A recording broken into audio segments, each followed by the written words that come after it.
শুক্রবার আরো একটি খবর সামনে এলো। নিজ বাড়ি থেকে এক বৃদ্ধার মৃতদেহ উদ্ধার হয়েছে এবং যাকে ঘিরে চাঞ্চল্য ছড়িয়েছে ভুবনবন এলাকায়। জানা গেছে পদ্মা চক্রবর্তী নামের সেই মহিলার মৃতদেহ উদ্ধার হয়েছে নিজ বাড়িতে এবং যাকে ঘিরে এলাকাবাসীদের মধ্যে একটা প্রশ্নচিহ্ন তৈরি হয়েছে যে কিভাবে ঘটলো এই বৃদ্ধার মৃত্যু।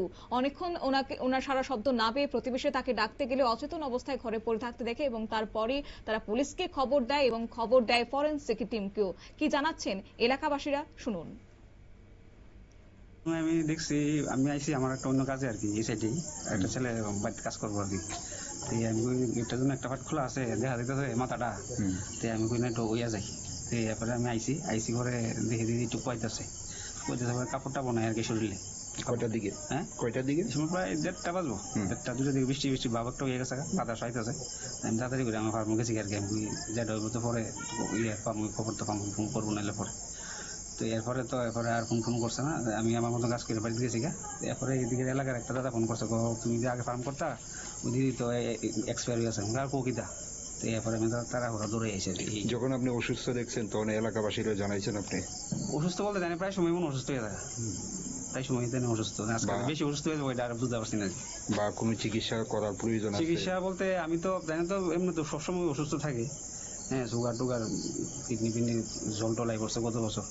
আমি আবার কিনা দিছি গত বছর, এই রুম হিটার, রক্তের হিমোগ্লোবিন কম, ঠান্ডা লাগে। আমি একটা হিটার কিনা দিব, 2টা হিটার কিনে হিটার বন্ধ আমি কিনা দিছি। আপনি কি রেগুলার আইতেন ওনার বাড়িতে? রেগুলার না, মানে আগে যেমন ফার্ম আসলো এই সময় রেগুলার আইতাম আর কি। ফার্ম যাওয়ার পরে এবার একটা ওই সময় একটা সম্পর্ক হয়েছে, কাজের থ্রুতে আইলে গেলে আমি এলাকাতে আবার টিউশনিও করি।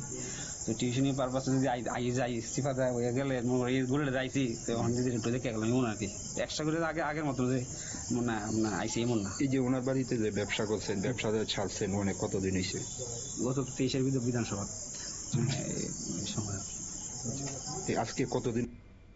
বৃহস্পতিবার নিজ বাড়ি থেকে ওই বৃদ্ধার মৃতদেহ উদ্ধার হয়েছে বলে স্থানীয় সূত্রে খবর। এছাড়াও এই ঘটনার গুরুত্ব বিবেচনা করে ফরেনসিক বিশেষজ্ঞদের ঘটনাস্থলে ডাকা হয়েছে এবং তারা বিভিন্ন দিক খতিয়ে দেখছে। মৃত্যুর প্রকৃত কারণ কি তা জানতে ইতিমধ্যেই মৃতদেহটি ময়না তদন্তের জন্য পাঠানো হয়েছে। প্রাথমিকভাবে মৃত্যুর কারণ সম্পর্কে নিশ্চিতভাবে কিছু জানা না গেলেও পুলিশ অস্বাভাবিক মৃত্যুর মামলা রুজু করে তদন্ত শুরু করেছে। তবে গোটা ঘটনার পর এলাকা জুড়ে কিন্তু একটা চাঞ্চল্যের সৃষ্টি হয়েছে। নিয়ে নিচ্ছি ছোট্ট একটি বিজ্ঞাপন, বিরতির সঙ্গে থাকুন।